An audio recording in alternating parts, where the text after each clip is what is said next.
Hello, everybody. I'm Linhares, and this is SIPS of Science, episode 18. Today is the 27th of October, but this interview is being recorded actually on the 22nd of October. It's Saturday, and I have the honor here today of having with me two of the greatest minds in the world. It's a great honor to have here. I've got Dr. Florian, an habitué here from SIPS of Science.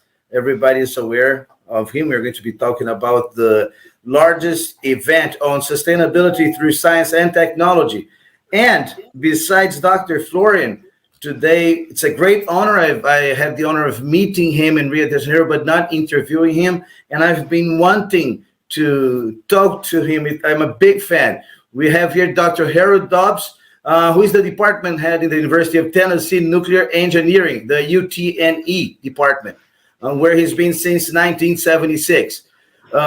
He became department head in 1997, 25 years ago, and he led the department to a top 10 national ranking by a U.S. News and World Report. Before that, he worked at the Oak Ridge National Laboratory and at NASA. Dr. Dodds has served as a consultant to the U.S. Department of Energy and to several American, Canadian, and Dutch research institutes and companies. He currently serves on the external advisory boards for the nuclear engineering programs at The Ohio State University, Virginia Commonwealth University, and the Harbin University, Engineering University in China. Yes. He is also an alumnus member of the accreditation board of the National Academy for Nuclear Training, which is part of the Institute of Nuclear Power Operations, a past member of the National Board of Directors of the American Nuclear Society, ANS, and a past member of the National Board of Directors of the Nuclear Energy Institute, NEI. Dr. Dodds is the author of over 200 technical publications and has received many awards in his career, including the ANS Arthur Holly Compton National Teaching Award, the Robert L. Long Training and Excellence Award, and, of course, he's in the Hall of Fame of Flogen for receiving the Frey International Sustainability Award in 2017, and has had, at the same year, a symposium under his name in Cancun. He's an habitué of SIPS. He's been with us for over 10 years, and I have the honor of receiving here tonight Dr. Professor Lee Dodds, Harold Lee Dodds. Thank you very much for being with us tonight, Professor. You're welcome. I'm pleased to be here. Very good. Dr. Florian, hello, how are you? Let's see. We have, again, 3 continents here. Yes, and today we have something.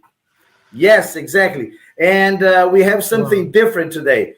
We are going to show where we're talking from. And as I said, I'm in Cabo Frio, so this is Cabo Frio. Today the temperature is beautiful. It's already evening now, but the temperature today is 24 degrees, beautiful sunny day, as you can see. And I've got on my side here, Professor Dodds, talking from Knoxville, Tennessee.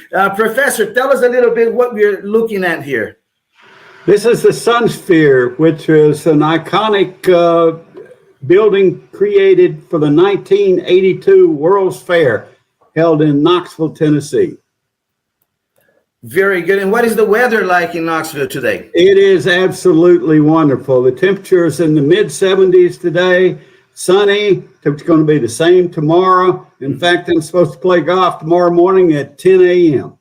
Very good. Well, 77, lower 70s Fahrenheit. This is around it's lower 22 20s. 22 degrees Celsius. Beautiful, beautiful. And we've got Montreal. I've got 2 beautiful pictures of Montreal. A big fan here. We've got the St. Lawrence River. Dr. Florian Kongoli, what is the temperature there? It is about 17 degrees here, 7 p.m. in the evening. 7 p.m. in the evening, 17 degrees. I am the lowest temperature compared to both of you. Well, that's it. Well, but this is going to be a very warm and amazing talk because, as I said, I've been wanting to have this talk with you, Professor, for 4 years at least. And okay. I'm a big fan because Professor Dodds here is one of the biggest specialists in nuclear energy. And we are going to talk about many aspects, including how safe it is to use nuclear energy. But before we start talking to you about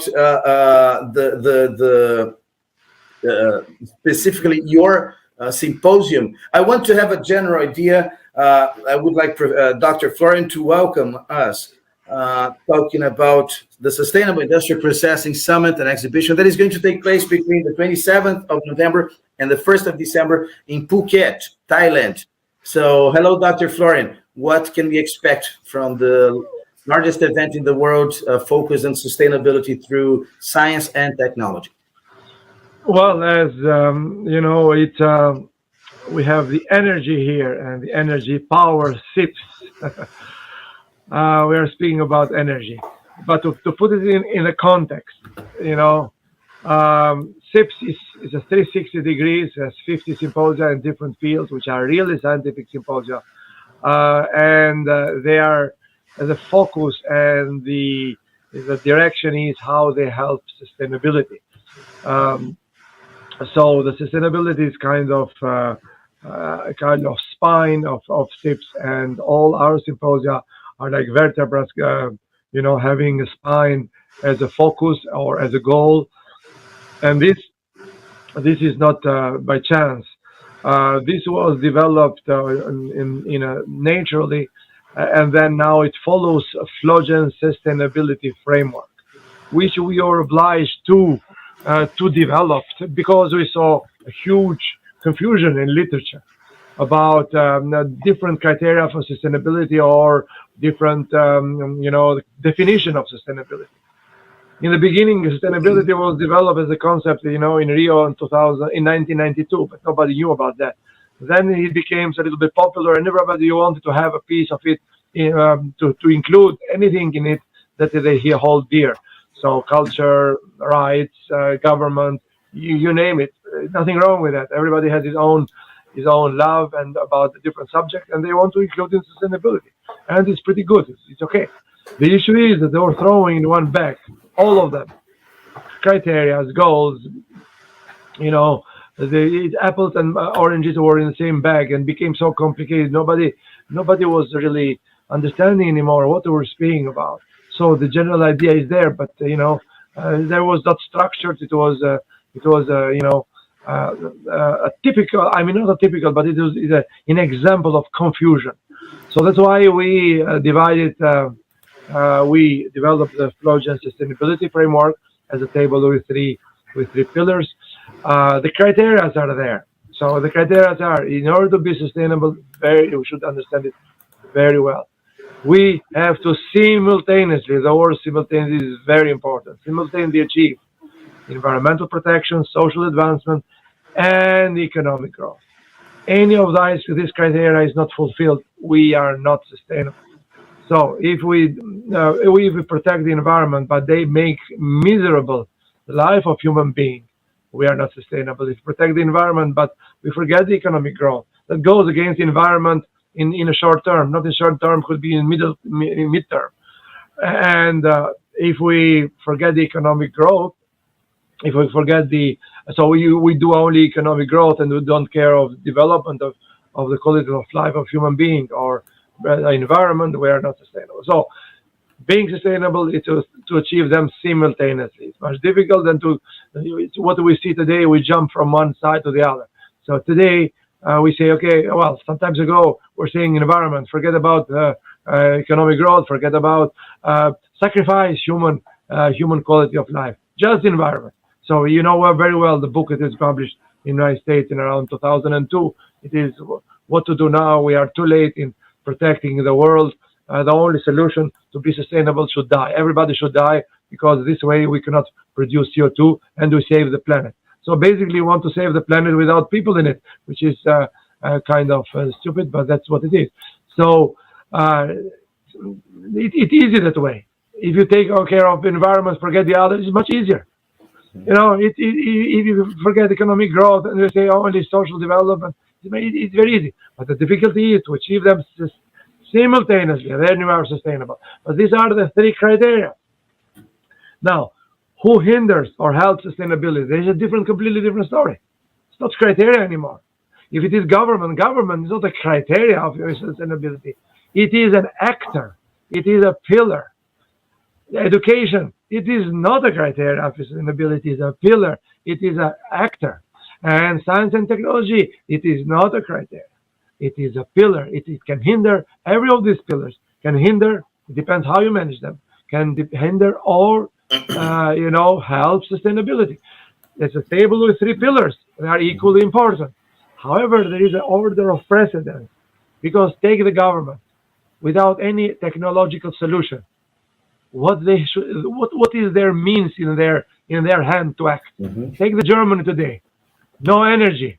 What the government do is completely powerless. What they have to do, cut the energy down. Very easy. Cut the energy. After 10 p.m., no energy, no light, because there is no scientific solution.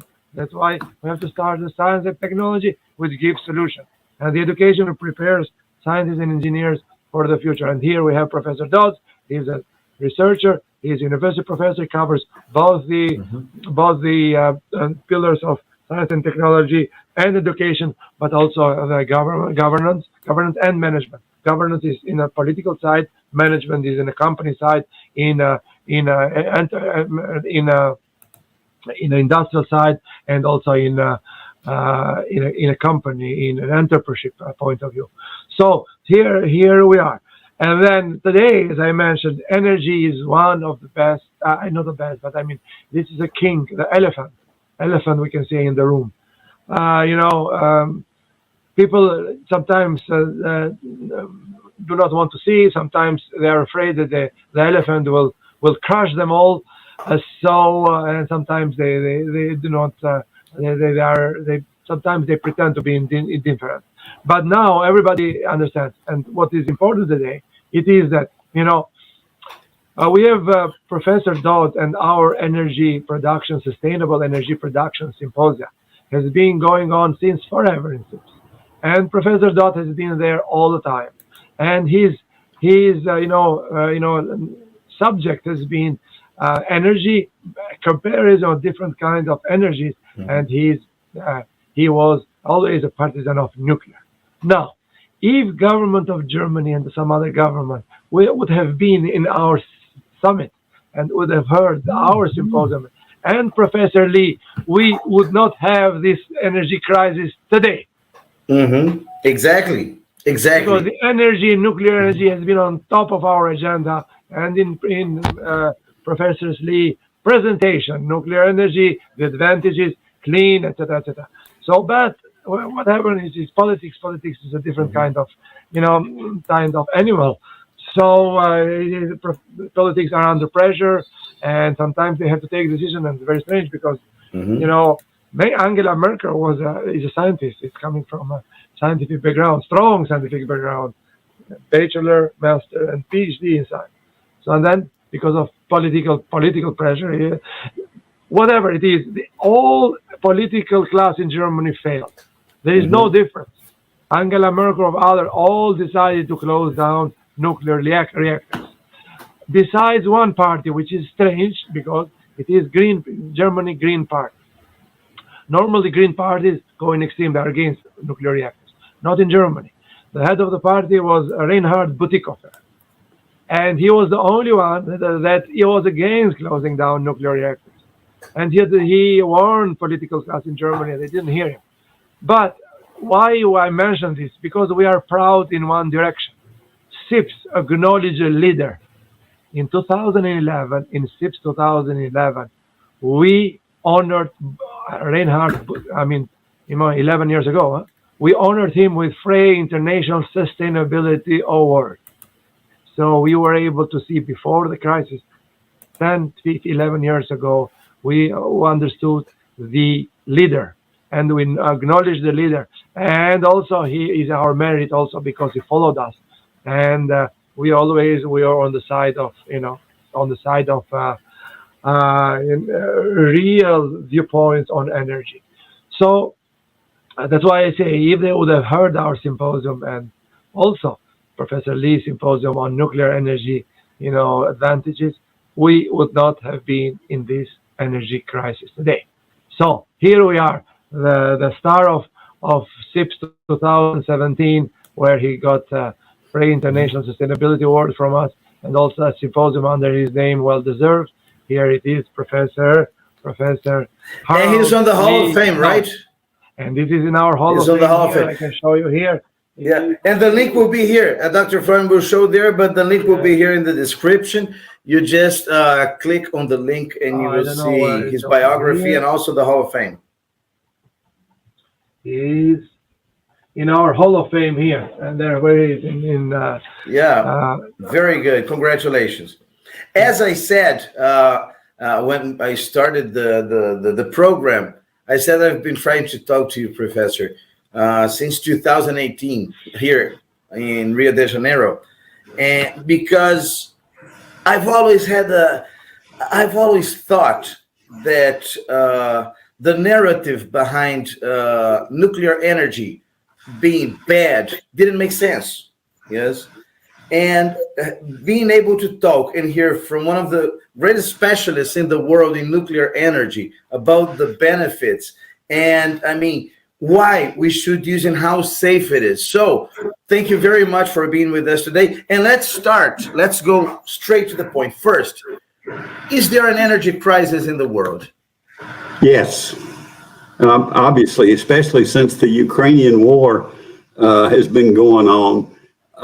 But first of all, let me thank Florian and Mario for inviting me to participate. So I'm going to try to address what Mario just said. I'm going to do away with the negative thoughts about nuclear energy. I'm going to show you some positive things. So first of all, what I did about 11 years ago, I started developing this course called Energy Choices and Consequences. Show that slide again. Put it back up. Okay. They don't need to see me. And nuclear is used for lots of things. It's used for industrial applications, medical applications, but most of all, it's used to produce energy, in particular, electricity. And electricity is so important. If you look at this slide, you'll see the population of the world is a little over 7 billion, but 2/3 of the world population has either limited or zero access to electricity. 2/3. So we got to do something about that. So go to the next slide. Okay. So this is the world electricity generation as of January of 2022. Over here, you see, and really we generate electricity with just 3 fuel sources: fossil, renewables, and nuclear. That's it. Just those 3. And right here, you can see that fossil is this big gray thing, black thing almost. And then everything else is over here. This is this is nuclear, wind, and solar. And then down here, there's biomass and geothermal, and there's not much of that. But if you want to know which fuel source generates this data, this is coal, this is natural gas, this is nuclear, same data, but just breaking it up into fuel sources. You see, he mentioned, so almost 2/3 of electricity today is fossil fuel, correct? Yes, almost, not quite. And almost. on this fossil fuel, it is oil and gas. And coal. Sorry. Oil, gas, coal and gas. These are the major one. You can show the coal screen with again. gas, primarily. Yes, okay. Coal and gas. And nuclear is close to hydro, correct? Yes, right over here. So here's basically, nuclear. I understand. So nuclear is hydro is this light blue. Yeah, nuclear and hydro are the most clean. These are all renewables. Hydro is renewable, wind, solar, and nuclear. I see. Hey, you're going to see that nuclear is really renewable. Well, I'll show you that in a minute, but we're not there yet. Exactly, correct. Yeah, okay. So this is the real picture. We can speak any day in the TV interviews, and we can say anything. We can adjust anything, but this is where we are today, and these are hard data. We cannot play with it. That's right. This is real data, real numbers. Right. There is no opinion on that. Those are facts. There is no opinion on that. No. No. Well, let's go to the next slide. We'll get to okay. All right. This is something I threw in because I just thought it was interesting.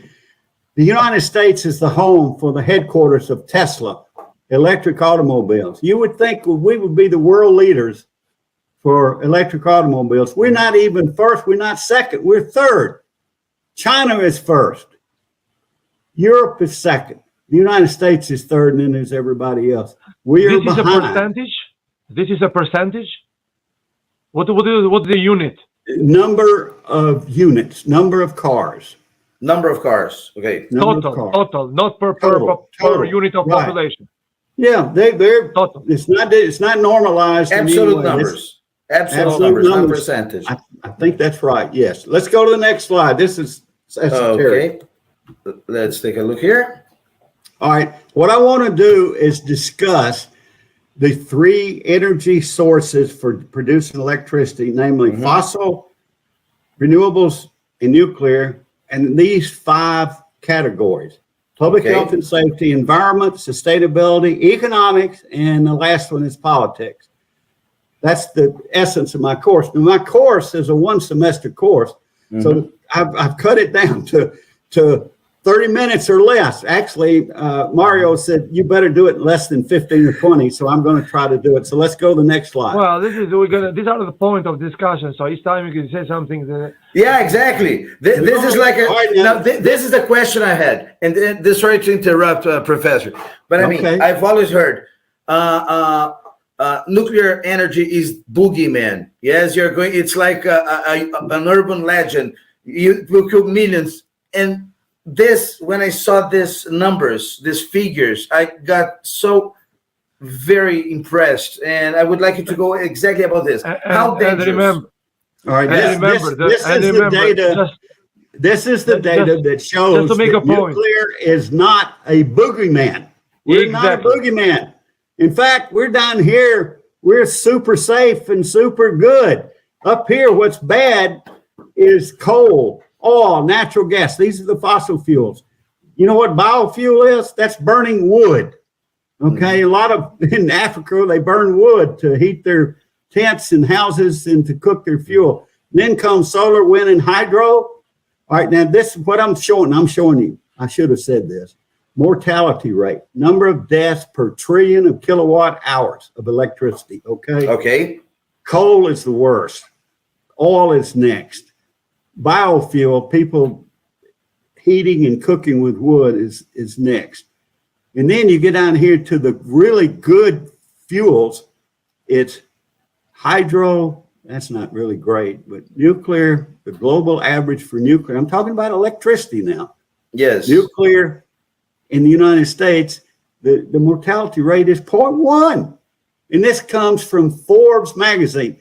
This is data that supports that nuclear is not the boogeyman. Okay. Now, just to make a comment on top of that, Dr. Florian, I remember that in the past, this is the 18th episode. So in many of the 17 previous ones, you've mentioned that there is an irrational fear on nuclear energy. And this proves exactly with data. I mean, with undeniable data that correct. It's just a narrative, probably, isn't it? And if Germany would have seen this graph, they would not have closed. I'm going to talk about Germany. I'm going to talk about Germany. If we go to the next slide, I'll get there. Sure, but they would not, if they would seen that, they would have not closed down nuclear reactors. That's right. Sure. Let's go to the next slide. Okay. Germany, after Fukushima, they had a knee-jerk reaction to close their 17 beautifully operating nuclear power plants. They had some of the best plants in the world. And they have thus far closed 14, okay? 14 have been shut down. And then they got 3 left. Guess what they're going to do with the 3 that are left? They're not going to close those 3 until maybe next year or the next year, because of they're not going to have enough energy this winter. They're hurting. Put the slide back up there. You don't need to see me. All right. And then a study was done by colleagues at UC Berkeley, Santa Barbara, Carnegie Mellon indicates what they did to replace the power from the 14 shut down plants. They use coal. They dig their brown coal and they burn it. Okay. And guess what? that has increased their deaths per year by 1,100 by shutting their 14 nuclear power plants. Mm-hmm. They have added an additional 1,100 deaths per year by burning coal because of the pollution you get from the brown coal that they burn. Okay, this is a study that was done by UC Berkeley. Mm-hmm. So they shot themselves in the foot, but now they've come to their senses because of the Ukrainian war, and they're may freeze to death this winter. They're not going to shut their last 3 down. So let's go to the next slide. Our people are always concerned about waste associated with nuclear. Okay, I've got waste associated with wind. I've got waste associated with coal. I've got waste associated with solar and with nuclear. Okay. Sorry to interrupt. This is like more proof that it's quite safe, because one of the problems is the waste, right? And we see nuclear. It's 20 tons against coal, 62,500 tons. Right. I mean, that's 30,000 times more. That's right. Now, agreed that nuclear is radioactive, and so it's more dangerous. But so far, hey, we've been generating nuclear waste in the United States for 75 years. We've not had one radiation-related death. We've not even had a significant radiation incident in 75 years associated with commercial nuclear waste. So it's not an issue. It's not a problem. It's much safer than wind, which generates 36,000 tons of turbine blades, solar, which 16,700 tons of solar panels, which are loaded with cadmium, which is a toxic material, and of course coal, over 62,000 tons of sulfur dioxide and 1,000 tons of fly ash. All right, now let's going there. I wanted to make a short observation. Okay. The Germany closed down nuclear reactors based on 2 factors: risk and waste. Okay, and this is hard data that Professor Lee Dodds is showing. That's right. Kind for me shows that the German political class double failed. Why double failed? Because I used to say, I forgot this data because Professor Dodds has presented in SIPS, but politicians used to say, and they like a lot to say, we take decisions based on scientific data. Okay? Yeah. Okay? So then and always I say, okay, now this is becoming a fact, but sometimes it's lip service, but they stop here and they do not find solution at science. So I was concentrating only that they stop at that point and forget science to find solutions. However, here the German class is doubling failed. They've double failed. Why? Because the decision has not taken based on data. Because the data already show that it's based on narratives. Is not supported in science. Based on a knee-jerk reaction. Exactly. I told them this is a different animal. They work on pressure. So double failed. It's a political class because first the decision is not based on data because we see the data here. It is just an imagining fear. Second is the solution is not found in science because if there is a waste problem, science deals with it.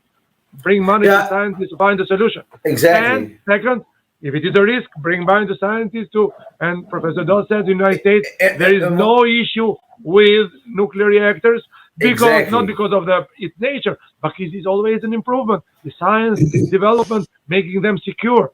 So this is what the point I wanted to make before you continue further. Okay. As of this, I say that the German political class failed twice. Continue. No, but before you continue, I just want to reinforce, to highlight something you said.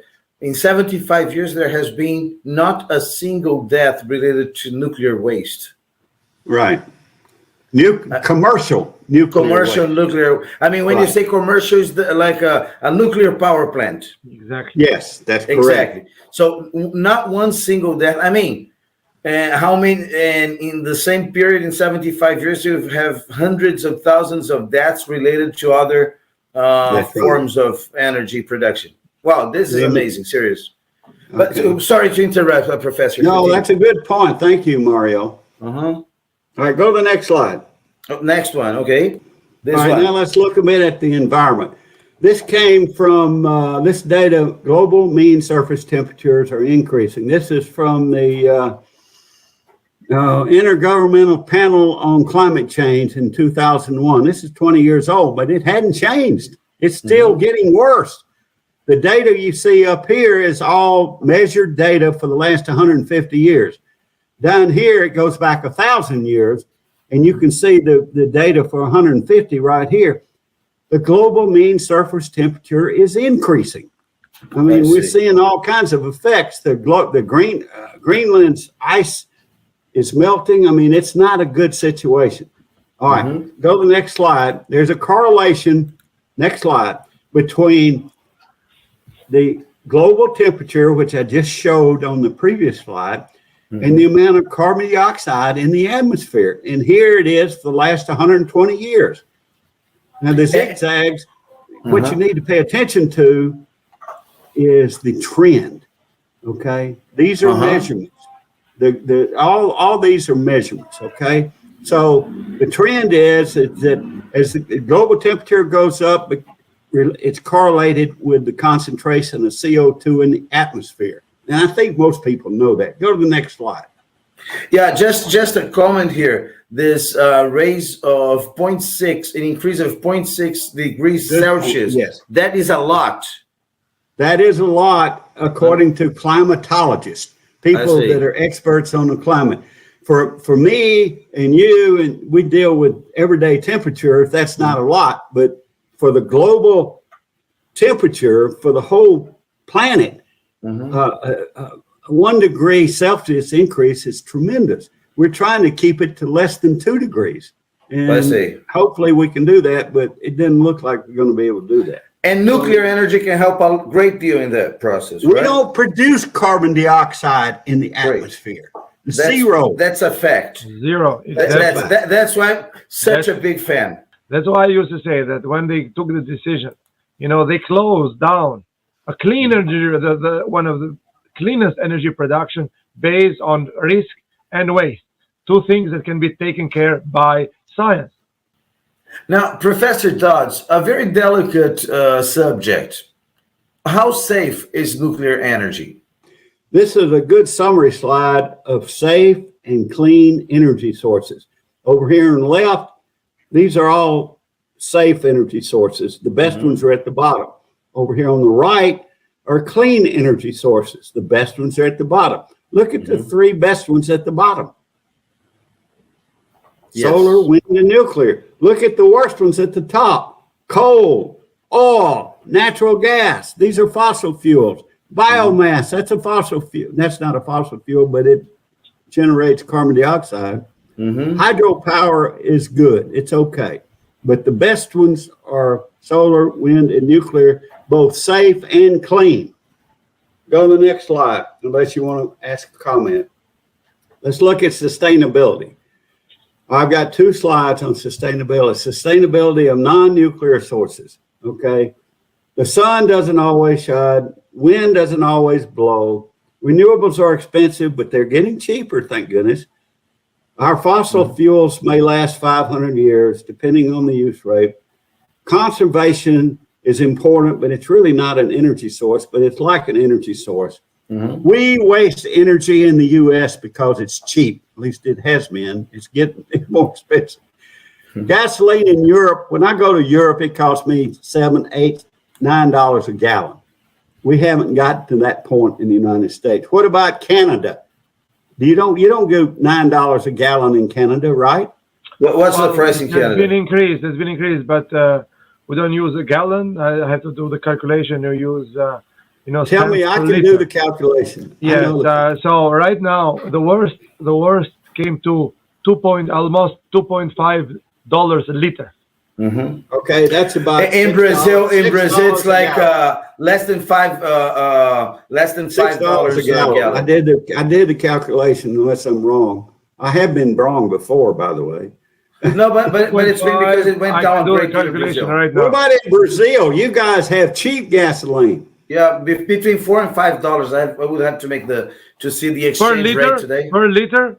No. Per liter is like $1.50. Yeah. Less than that, maybe $1.40. Let me check. That's non-nuclear. That's not going to last forever. I mean, we're not out of fossil fuels. The president took some because of the pandemic. He took off the federal taxes, so the price went really down. All right, the next slide shows sustainability of nuclear sources. You got to put it up there, Mario. There we go. Nuclear power. The uranium reserves that we have right now will last up to 400 years, maybe 500 years, depending on how fast we use them. If we go to breeder, that's in conventional reactors today, which are not breeder reactors. If we go to breeder reactors, the uranium reserves that we have now would equal to the world, all of the world's known reserves of coal, oil, and gas combined. Wow. And last over 1,000 years. That's incredible. That's according to the Oak Ridge National Laboratory and Dr. Bud Perry, who was a friend of mine. Another friend of mine, colleague, estimated the value of all this uranium if we used it in breeder reactors. It's $100 trillion. That's the value in the United States. Our deficit is $20 trillion. I see. So this is 5 times return on our investment if we were to go this route. It's all. Here's the beauty of it, though. The uranium for use in breeder reactors has already been mined and is stored in storage casks in Kentucky and Ohio. It's a byproduct of the uranium enrichment process. We already have it mined in hand. Let's use it. Go to the next slide. This is pure sustainability. You are recycling. I don't know if the word is this, but reprocessing, processing it, and generating new energy. I mean, this is the beauty of it. Mario knows more about nuclear than I anticipated. Oh, I am. I'm really pro-nuclear. He used the great word there called reprocessing. That's how we do it. That's how we make use of this fuel for breeder reactors. That's the beauty of it. Right. And that's why SIPS is so interesting, Dr. Florian, because once we are talking about sustainability, yes, using the natural resources we have, extending its lifetime and its the benefits to society. I mean, what can be more sustainable than that? That's right. That's the key point from all this all this discussion is that Mario's got everything figured out. He's beautiful, wonderful listener. Well, I'm a big fan. Mario. I told you I was a big fan. I told you I was a big fan. You are a big fan. Thank you. But continuing, sorry to interrupt you again. Sometimes being a big fan is really a pain to the presentation. No, just to supplement Mario's things, as we're speaking about sustainability. So first, we protect the environment and produce zero CO2. Third, second, we improve the quality of human life because CO2 is not produced and we have plenty of energy. Okay, and third, we develop the economies. They have already stored the fuel. Exactly. This is the beauty. You got it. It's stored in casks. And the most important thing, Dr. Florian, I'm not a scientist, but I mean, the essence of development, economical, human, is energy. I mean, if you have a safe and cheap, it's much cheaper than I'm not saying it's cheap, but it's much cheaper. And the quality of jobs that it generates, because, they're highly professional jobs that are generated because you're talking to high tech. I only see win-win. Okay, good. Go to the next slide. We're almost done. Okay. Well, but no, we are not going to be done so fast because I have too many questions to you. No, we're done with the slides almost. What I'm showing here is what I added to the presentation just 3 days ago, October 19th. Today's the 21st. Yeah, just remembering, just a reminder, this is being recorded on the 22nd, but it's being presented on the 27th. So this, that's fine. That's fine. This interview premieres on the 27th of October. So this data is like a week old. Good.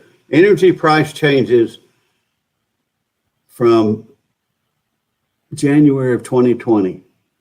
It went down initially, and then look at what's happened lately.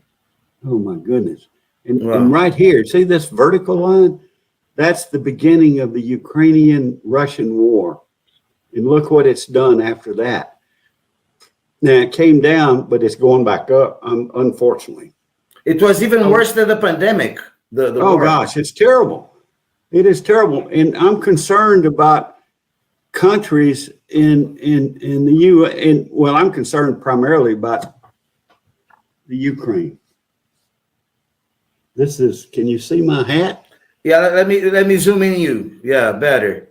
I won this in a golf tournament 2 weeks ago in Los Alamos, New Mexico. It was a charitable golf tournament that the charity was to buy medical supplies for the Ukraine. And so I'm very proud of this hat. I'm going to put it on. I don't suggest that because it gets a little dark on the top of your eyes. I'll take it off. But yeah, but we would like to register here your support to Ukraine. It's taking note here. But continuing, Professor. Let's keep going. All right. Anyway, so things are not looking good for energy price changes. All right. This is the cost of electricity in 2020, is 2 years ago. And Brazil and the U.S. are right here, which is in the bottom. In the bottom 1/3. Where's Canada? In the third. Yeah, the second third. Canada's up here? No, they're down here somewhere. Yeah. But look where Germany is. Look where, what is that? Denmark. Germany is leading, followed by Denmark. Belgium is third place. Then Portugal, Japan, Ireland, Italy, United Kingdom, Netherlands, Spain, Austria, Switzerland, Greece, Australia, and France. I mean, these are the first ones. The Germans have made a decision to do away with nuclear. And of course, they've changed their mind here in the last few months with the last three plants that they have. They're not shutting those down. But look at what it's costing them. Plus, they're killing 1,100 people more per year by burning their brown coal to replace their nuclear power plants that they shut down. How many people are dying just because nuclear reactors are not 1,100 per year, according to UC Berkeley, UC Santa Barbara, and Carnegie Mellon University study. 1,100 additional deaths. Wow. And guess what? I'm half German. I'm quite frankly, I'm a little bit ashamed of my German heritage because of their decisions. Oh, that's a political class, nothing to do with German people. Yes. Here's what it is. Oh, we love Germany. Exactly. I love German because my sons, I have a German colleague. He has 2 kids. I have 2 kids. When they were like early teenagers, we swapped kids for one summer. I see. And it was a wonderful experience for all 4 kids. So I love Germany. And my favorite city in Europe is Munich. München. Anyway, let's go to the next slide. This is politics. Right now, according to in 2022, updated statistics in May of 2022. So very recent, months ago. 53. Yeah, I do this. This information that I produce for this course and these presentations is updated almost daily, at least weekly. Very good. So we now have 53 nuclear power reactors under construction worldwide.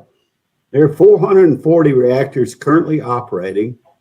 And look at which one is leading the pack. China.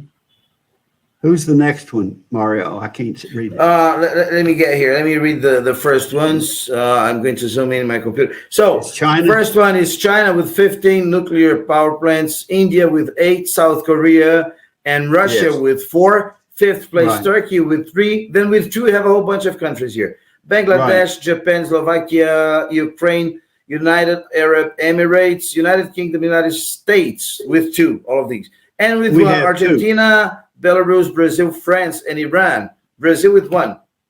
Iran. You need to learn how to pronounce that word correctly.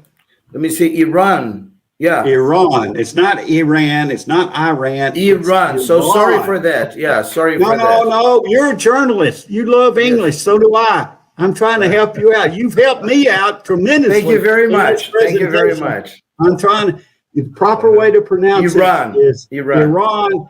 And the other country similar is Iraq. Iraq. Okay. Iraq. Thank you very much. People that live in Iraq are called Iraqis. People that live in Iran are called Iranians. Let's go to the next slide. Okay. Oh, well, this is important. Look, it's just wait. Since when China took this decision to increase the nuclear reactors? They are being built.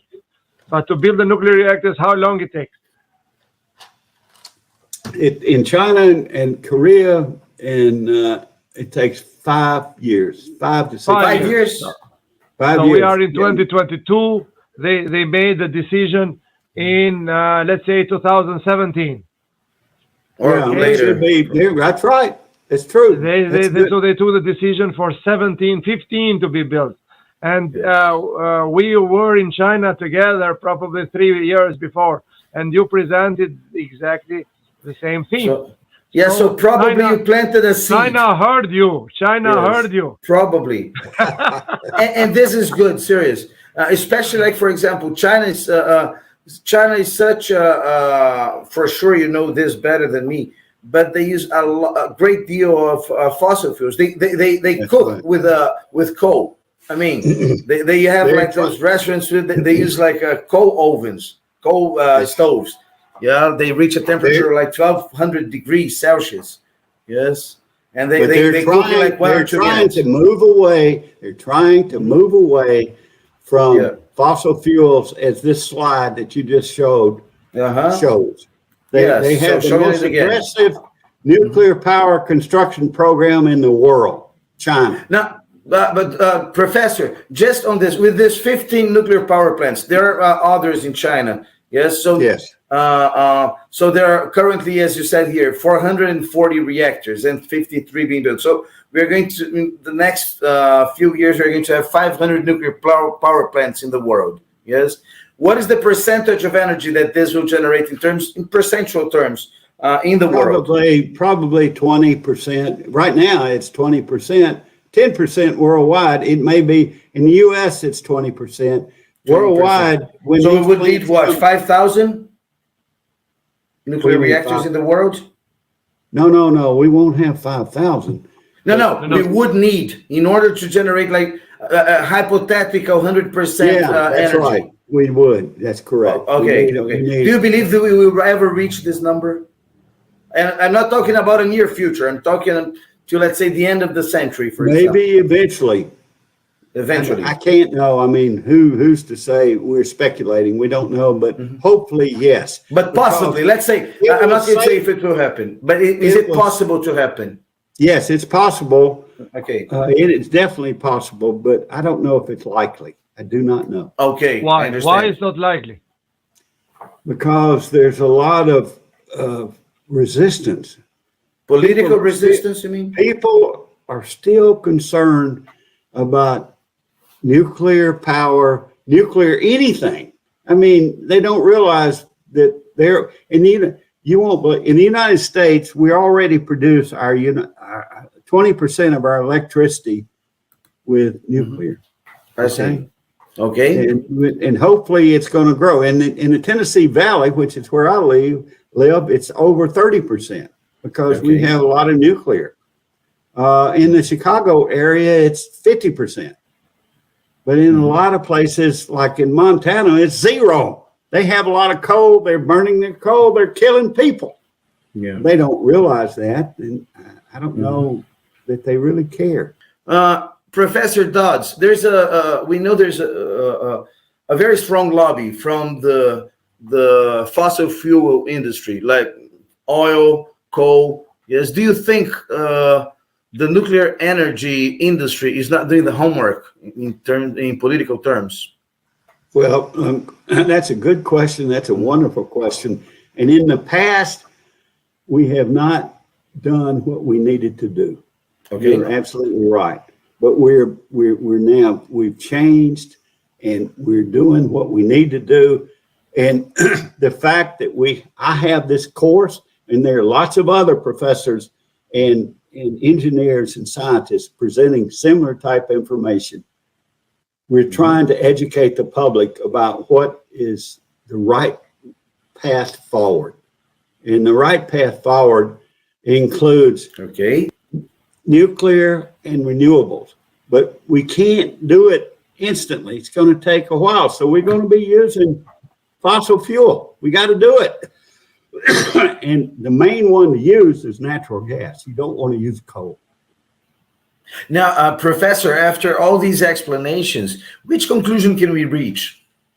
Oh, okay. Notice that I've recognized that we need to pursue the development and use of all energy sources, fossil, nuclear, and renewables, all three, because we can't do away with fossil immediately. We can't do that. We cannot do that. But which ones we use and when and where are going to be determined by market forces, which are public health and safety, which I've addressed today, environmental issues, I've addressed economics, sustainability, and politics will determine which source is used and where and for how long. But in summary, we need all the energy sources going forward. Well, Professor, you're a very experienced professional, engineer, professor, scientist, and you've gone to hundreds of conferences all over this decades. What is the difference between most conferences and SIPS? What makes SIPS so special for you? Okay, well, I've been attending nuclear engineering, nuclear energy conferences for over 4 decades, really 5 decades. And I thoroughly enjoyed all of them. But the beauty of the SIPS conferences is their diversity, the diversity that is offered. It's not just nuclear, it's everything else, which I really enjoy as a scientist. So thank goodness we've had it, and thank goodness Florian will continue to do it. And I encourage everyone who's interested in diversity of good conferences to go to future SIPS conferences. Now, Dr. Florian, I said I was going to play the video about that Pea of Paradise, but after listening to Dr. Dodds, I'm going to invert, and I'm going to show a video about why engineers should go to SIPS. And just reminding, from the 27th of November to the 1st of December in Phuket, Thailand, we're going to have the largest event on sustainability through science and technology. We're going to have 600 of some of the greatest minds in the world, including 9 Nobel laureates. So let's take a look why engineers should come to SIPS. Flogen meetings are unique in the sense that they combine science, engineering, and fun. Here they talk science, they talk engineering, they talk technology. And indeed the very relations between the science, the engineers and the politicians. That is a framework which is absolutely essential. It's very important for me to understand how interact, let's say, the science with the sustainability and the social responsibility.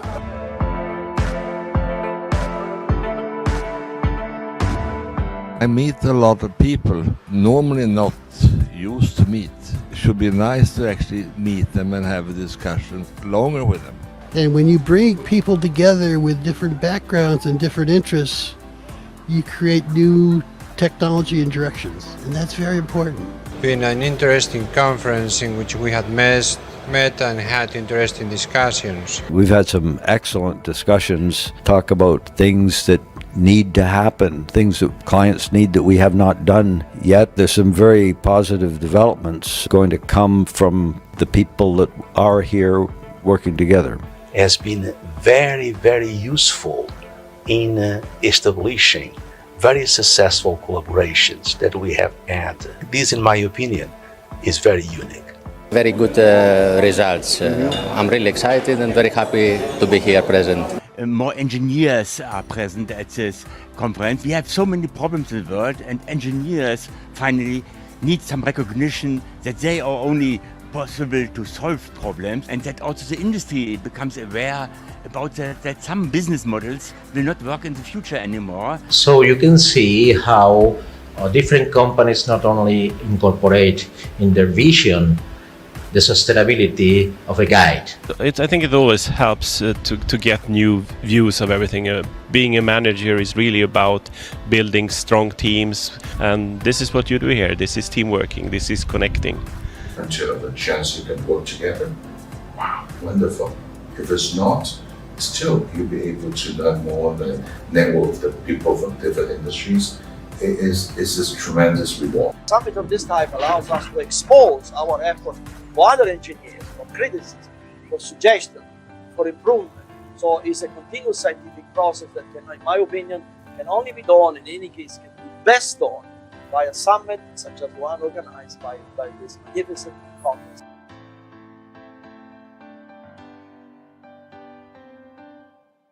Well, that's it. That was the video why engineers should come to SIPS. And I would like to talk, I have two engineers here, Professor Dodds and Dr. Florian, both of you are engineers. Dr. Florian, SIPS is designed not only for engineers, but for politicians, for academics, for scientists. I mean, what is the magic? Well, there are a couple of aspects on which constitute SIPS magic. First, science historically has been divided in different disciplines. And this is, I like to say, this is because of ignorance. Mathematicians went in one side, physicists one side, chemical in one side, and then it was not enough.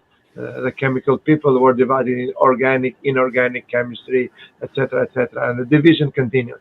So then this dispersed. I didn't like this disperse because the real life is not like that. You need all fields of science, and actually, science is one. Science has more bridges than divisions. So that's why SIPS was at the first place. In the first conception, it was a multidisciplinary summit where various different fields of science come together. Sure, there are 50 symposia that are, in parallel being held at the summit. Each of them are purely scientific symposia. And then you are in the same roof. For example, physicists are in the same roof as the mathematicians. They need each other. Chemical people, they are in the same roof with physicists. They need each other. Interaction is a huge positive factor in science. So normally we say that all the scientific articles, 95% or more, sometimes 99% of scientific articles, they remain in the library, magazines and books. They never see the light of the application. And then that basically is not sustainable because, in order to be sustainable, I mentioned the criteria. You have to apply it. You have to bring it at the service of society. So, in order to avoid this, you have to have the interaction between fields of science, between, every single field of science to be in the same room. Sometimes there are mathematical models or mathematical techniques or theorema that we are not aware of, and we use all the time in the other company, in Flogen Tech, to develop our and to improve our process control and automation technique. We do it all the time, and this comes from the close interaction with the mathematicians. Mathematicians also, I guarantee, they do not know their new theorema, their and their new definition or methods, mathematical models, where can they be applied? So they publish it just theoretically, just academically, and then they leave it in the library. If the others are not able to see what this new technique, they'll never see the light of application. That's why SIPS brings together all these scientific fields together in one roof, and synergy creates, 1 + 1 makes 20. We use this in a different art of science program, but this is also, but this holds also for SIPS in the field of science. So as I mentioned before, they say in science that you have to fail 10 times to succeed the 11th time. One of the reasons for that is because you are doing science in isolation mostly. So if you come to SIPS, the chances are instead of 10 times failing, you're going to say fail only 5 times and succeed in the 6th time, because you have the interaction, and you have the critical view from different scientists from different fields. So this is the point of 360. This is one of the aspects of the magic that I mentioned. There are a couple of aspects. But this is actually, this is also actually, the real life on Earth. We don't never think about this because we are used to it. But if you think that sending an astronaut in the moon or another planet, or even without a person in it, but just a rocket, unmanned rocket, what do you need? You need knowledge on geology, knowledge of minerals, knowledge of new chemical analysis and tests to take the chemical analysis of the Earth, mineralogy of the Earth. Then you need the new materials to make the rocket. And then you need them to withstand the pressure, to withstand the temperature, and then you need light materials to spend less energy. You name it. So you need all this. You need legal aspects. You cannot go over and against whatever the laws by governments are in place. So you need all of this, and then you need the politicians to tell them, okay, you need the politicians, and because they have some public money in their hand, and then they have to know where are the priorities to spend them. So then science is always in the back burner, where it's giving so much contribution. So this is reality, and then this is when you think this way, you think that you need all the field of science and also aspects of science in one roof, and that's SIPS. So this is the second aspect of the magic that you mentioned. The third aspect I can say is that, okay, scientists, are known like creatures that work like horses and be credited like mouses. We respect each other. We respect Professor Dodds. Professor Dodds respects us, but we are in a kind of a bubble. So we respectful creatures within a bubble. So so the society doesn't see that way. So that's why a number of science and engineering students the tendency, so they're up and down. But normally the tendency, like the graph of Professor Dodds about the temperature, the tendency is going down. Nobody is interested to go to science and technology in the studies, because they see you can work all their life and they're not enjoying, because this is one of the criteria of sustainability. If you do not increase the human life, quality of human life, you are not sustainable. You can do everything. And scientists are known that they do not enjoy life because there are a lot of work in dark labs and so on, and the society doesn't view that way. Exactly. But the contribution is completely different. Mm-hmm. Scientists and technology engineers develop the world, and then they are not credited as they should. There are TV stars and movie stars that speak about the environment more than us. So because they know how to speak, and then they speak sometimes completely not in a good not in a good properly as it should be spoken about. So that's the reality. Another perspective from different fields from different people in the public is that scientists, engineers are never seen in good hotels, are never seen on the beach. Nobody knows by what they are doing except on the lab. And this shows in the is reflected in the media. Media has a big role because it influences the reality with perceptions, which are important, also misperceptions. And in this case, misperception is all Hollywood stars are referred by name. Schwarzenegger said that. Leonardo DiCaprio said that. That's fine. I agree with that. But when it comes to scientists? Oh, a good different story. Scientists are an amorphous, anonymous, creature. When in the national news they refer to them, they say, the scientist said that, the scientist said that, the scientist said that. Exactly. So they are amorphous creatures, anonymous ones. So this is what we have been trying to change from the start of SIPS, giving the right credit to scientists and engineers at the level of society, not with but at the level of society. And then choosing these beautiful places is for the reason. It's not just by chance, because the scientists should be the first to enjoy them. And then and another aspect is that when you are in beautiful places, you feel happy and you feel impressed, and you feel you create good idea, scientific idea comes to your mind, and the productivity in terms of getting new ideas and developing new theories is so efficient when you are in a good atmosphere, in a paradise, as you mentioned. So that's why we have so many new ideas coming from SIPS, so many multi-dimensional, multi-field and multi-country projects, research projects and industrial projects. Every year they are incepted in SIPS, they are created in SIPS. So these are, I can say, 3-4 aspects of this magic. There might be more, but for the moment, that's it. And I guess Professor Lee, who has been for so long, I want to say something about this. Yeah, I have a question to the Professor Dodds, because before we started, Professor, we went live. We started recording.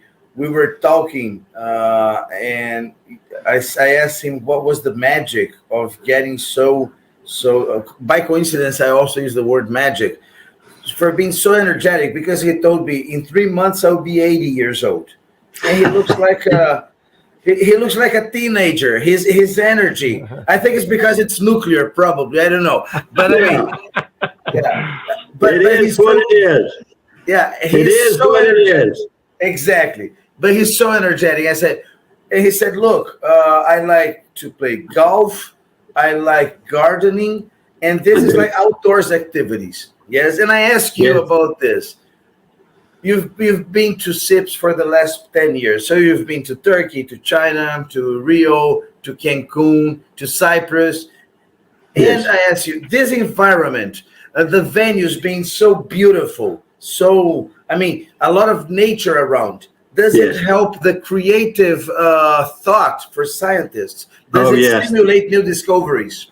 Yes, it's not only the environment, the venue, but it's the diversity of the people. It's the diversity of the people that I get to communicate with and talk with that I never really got to communicate with and going to nuclear conferences for 5 decades. So I love the SIPS conferences, and I will be going again in the future, God willing. Thank you, Florian, for keeping them going. Very good. Very good. Now, I'll show a video. We're getting to the final part of our program, but I like to show a video because I usually say that that P of SIPS stands for paradise. But today I'm going to show more, not only paradise, but exactly the venue, the hotel. SIPS is going to be held at the Hilton Phuket Arcadia. It's one of the best hotels in Thailand, and the conference area is fantastic. The catering is fantastic. So let's take a look at it.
So, as I said, all the infrastructure necessary for having a super event, the largest event based on sustainability through science and technology, right? SIPS, Sustainable Industrial Processing Summit.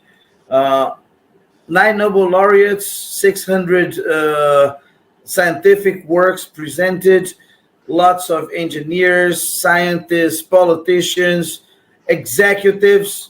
I mean, it is worth it. And I've seen there 115 euros per night for a couple. I mean, 2 people pay 115 euros. Yeah, it is, and including breakfast and taxis and service charges. What's the rate? What's the registration fee? Well, registration fee is about, if early bird registration is about $8.99 dollars, and dollars or euros now. Dollar is higher than euro anyway, so it's about $8.99, and this includes. This is very important. Includes all lunches, all dinners, and entertainment. Yeah. So basically, someone that comes, he doesn't need to spend a cent from his pocket if he doesn't want to go other places, etc., etc.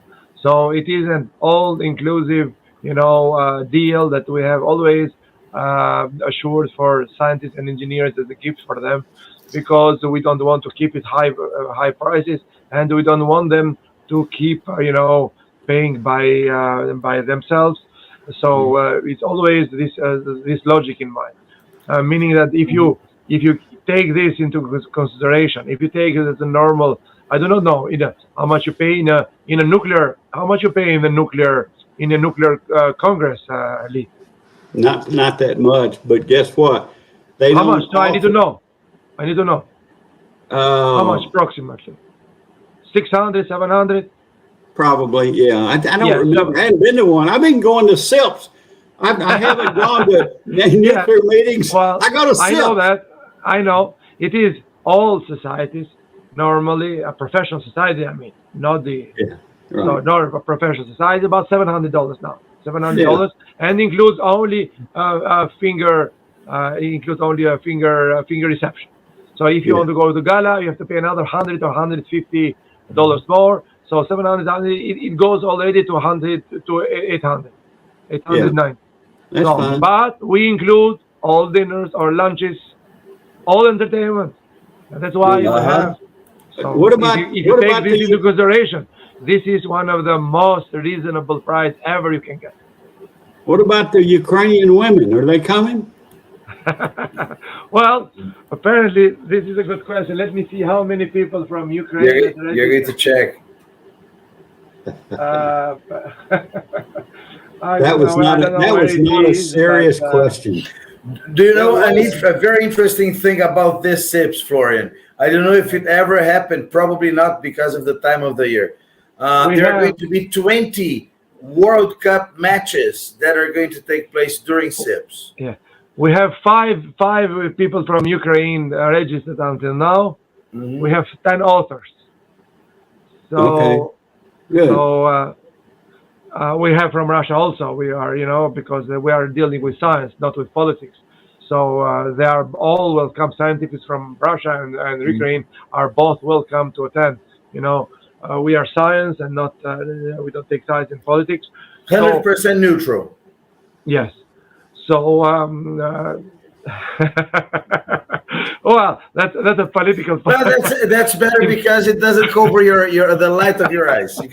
Yeah. Well, you are free. You are free to, but as a numerous organization, since we're dealing only with science, we don't take sides. But everybody is free. What is good with SIPS is there is no censorship. Everybody is allowed to express their own views as they want, but in a respectful way and as in a scientific way. So we are open, by the way, to all points of view. So everybody, has to express their own, even if they have something that they are not sure, if it's a good scientific discovery, come and present. We are open. In SIPS also, a history of failure in science is also good, because the others, you help the others, they'll not repeat the same stage. Number of failures. So Exactly. this is SIPS. But to return to Ukraine, we have 5, and actually one is the co-chair. We have also from Russia, but I guess Professor Lee mentioned this because he in Turkey danced non-stop for 3 or 4 days with Ukraine. Let's check some images. Let's check some images here. Let's take a look at this video from Turkey. I think we can. Yeah, here it is, the video. Let's go.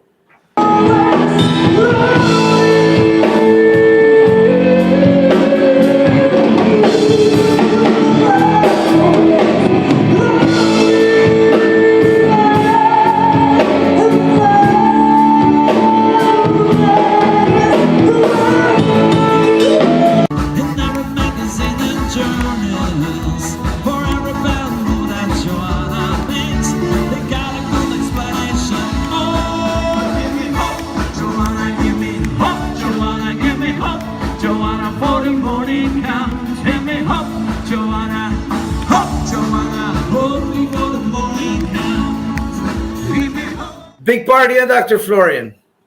Yes, and to tell the truth, one of the attractions of the all dancing parties is Professor Lee. We cannot imagine. No, seriously, I mean that. You cannot imagine. He is the first going to stage and dance. He the last to come out. Yeah, he dances with the most beautiful women, not only from Ukraine, but whatever. I don't know. They all come to him. They do. They wore You can show your thumbs up now. The camera is closed on you. Come on. Yeah. They wore me out. Okay. Now, but this was in Turkey. Antalya, Turkey. But then you dance the same in Cancun, but not as much. But then in Rio you dance also a lot. He did in Rio. I remember that. Yeah. He did the samba in Rio. I'm a dancer. Yes, I'm you not are. a singer. Natural born. But no, actually, it is a very good dancer, to tell the truth. And he is the one that really enjoys SIPS on that direction also. Because the social aspect. I want to take this. I want to follow this line of thinking, but because he told something very important, Professor Dodds. He said that diversity is very important, and we talked about the nature, the contact with nature, a beautiful place, the diversity, and this atmosphere. Does it help to develop scientific processes that you've been going over? How does it help this diversity into this scientific process? The communication with people from different disciplines promotes thinking and developing new concepts. So it is, yes, it's very good for producing new things. And you don't get that in 50 years of nuclear conference. You do get it, but it's all nuclear. And I go to the material processing, the shielding people, the welding people. I can do that at SIPS. I can't do that at the nuclear conferences. Very good. So, now, Dr. Florian, before we follow, I'd like to show a little bit about Thailand, of Phuket in general. So we are going to talk about natural beauties, and then we go to the final part of this program tonight.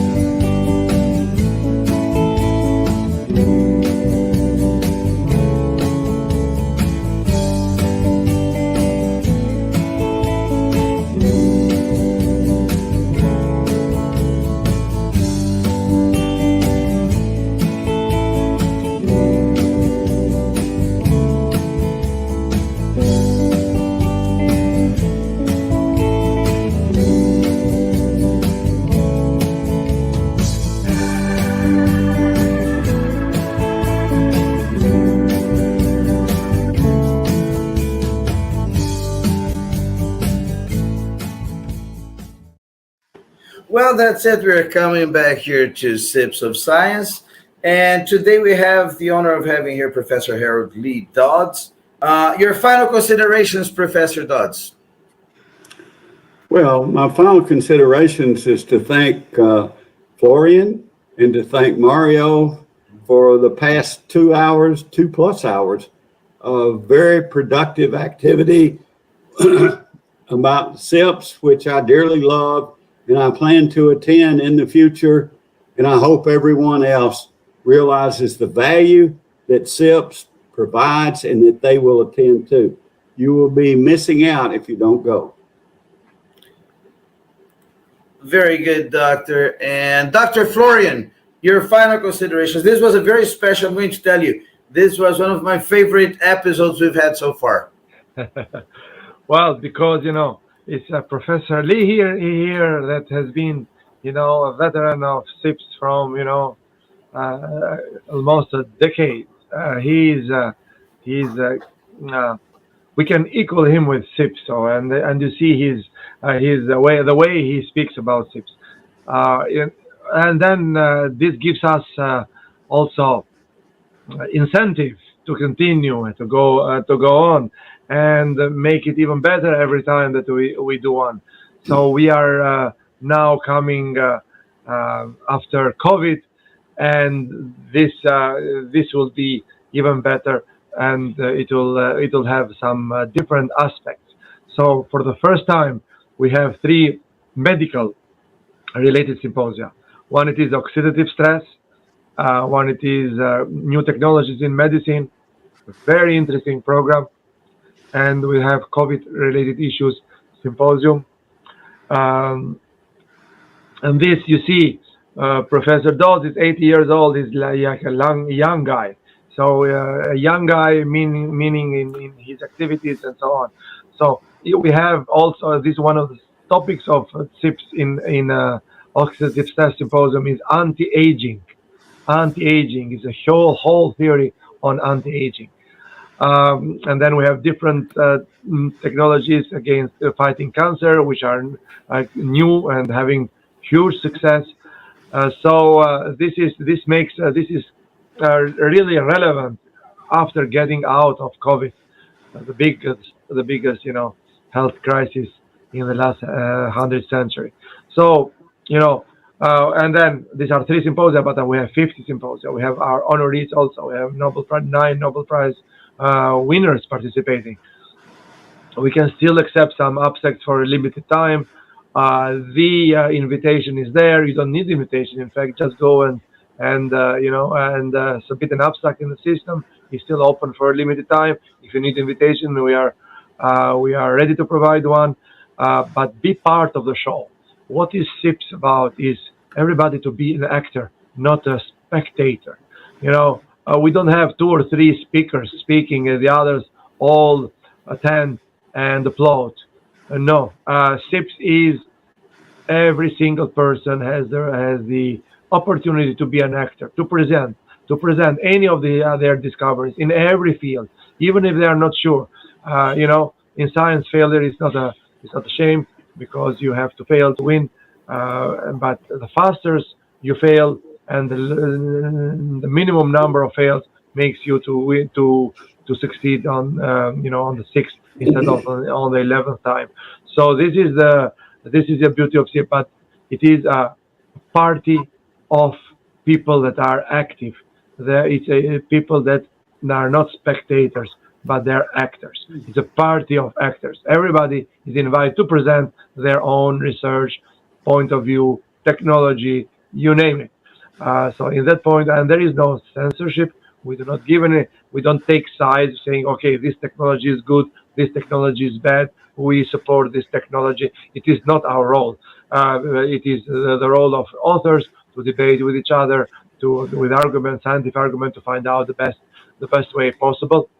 So everybody is invited. If everybody is invited, independent of their experience in science, in research, independent of how many technologies they have developed, how many technologies have failed, and how many have succeeded. They are all welcome, and this is our goal. and we invite everybody around the world without any differentiation, without any prejudgment. We try to keep the prices low in order everybody can attend. Then the registration fees of the students are almost half, of their researchers are 2/3. Registration fees of retirees is almost half. So registration fees go to subsidize these categories of people, and also from people that coming from countries that are not in temporary, not in a good economic position. So this SIPS. And then inclusive and having a diversity, as Professor Lee Dodds said, and I'm feeling very honored and appreciative of Dr. Lee evaluation of our SIPS, because he has been there from more than 10 years. So and in this way we saw how in this live. Well, it's not live, but it's recorded and transmitted as live. We saw how energy is important, and this is also a good lesson for government, that always try, any government in the world. I'm not singling out any, but any government, I single out Germany because it's one of the classical examples of failing in terms of energy. And we found out today, since I've forgotten the details, that even in terms of taking decisions based on science, they're wrong. They're wrong also in finding solution through science. They're wrong. If they would have been in our SIPS, and finalize here, if would have been in our SIPS in energy symposia from the start, and would have heard papers presented there, and especially the nuclear papers presented by Professor Lee, the chances are that we would not have been in this crisis today. And with this, I think I can finalize my thoughts.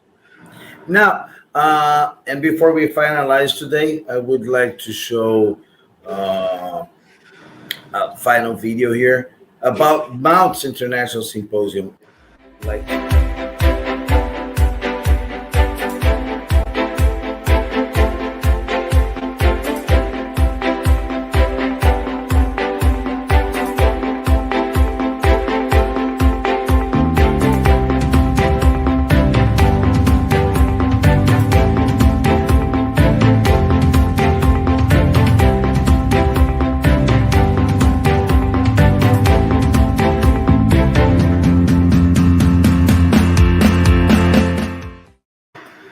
Well, that's it. This and 50 other symposia are going to be available at SIPS, Sustainable Industrial Processing Summit, Sustainability Through Science and Technology, that will take place from the 27th of November to the 1st of December in Phuket, Thailand, at the Phuket Hilton Arcadia. I would like to thank everybody that watched us tonight. This was, as I said, I've been expecting for this interview for a long time. Thank you very much, Professor Dodds, for being with us today. And nice cap. I like the way it looks. No, he wants to make a point. I know. I noticed that. There is support. I'm going to. Okay. There you are. That's okay, Brad. So you can show your support. This is a free speech program. Yeah, no censor. Everybody is free. Everybody's free to say whatever we support you think everybody to express their own views. There's no censorship at SIPS. No. And this is a small representation of it. But I always say that SIPS is a gathering of some of the greatest minds in the world. Yes. I've been in Rio. Yes, I was going to Cyprus, but unfortunately I had a health issue and I couldn't go. This is going to be my second SIPS. And I'm very excited about it. And I'm going to say something. Nowhere. I've been to other conferences, as Professor Dodds said. He talked specifically about nuclear. But I've been to other scientific conferences. And even huge ones in terms of number of participants.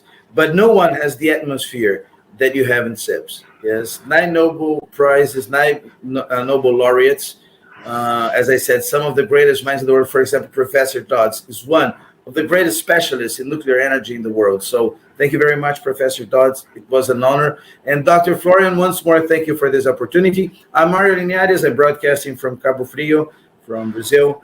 And today we had, again, two continents. Yes, 3 countries. Yes, North and South America, United States, Canada, and Brazil. And we're going to be together in Phuket, just to remind you, we are going to have 20 matches of the World Cup that are going to happen during SIPS. And by coincidence, we're going to have Brazil, Canada, and the United States. United States versus Iran.